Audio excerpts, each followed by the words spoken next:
चला तर आपण आता चिकन बिर्याणी करायला घेऊया। यासाठी मी तांदूळ स्वच्छ धुवून घेतलेला आहे आणि त्यानंतर आपल्याला तांदळामध्ये आपल्याला मसाला टाकायचा आहे, वरून मीठ टाकायचं, लिंबू टाकायचं आहे आणि गॅस चालू करून आपल्याला तांदूळ थोडंसं कच्चं शिजवून घ्यायचं आहे। नंतर आपल्याला चिकन मॅरिनेशन करून त्याच्यामध्ये तिखट, मीठ, पुदिना, कोथिंबीर, दही घालून व्यवस्थित आपल्याला मॅरिनेशन करून घ्यायचं आहे आणि नंतर आपल्याला हे मॅरिनेशनला फोडणी देऊन आपल्याला ते शिजवून घ्यायचं आहे।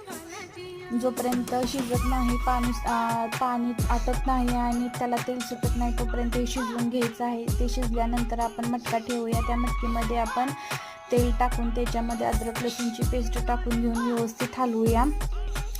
त्यानंतर आपण त्याला चिकनचा लेअर देणार आहोत आणि शिजलेला तांदूळ आपण त्याच्यामधून भरून घेणार आहोत। आपली चिकन बिर्याणी रेडी आहे। धन्यवाद।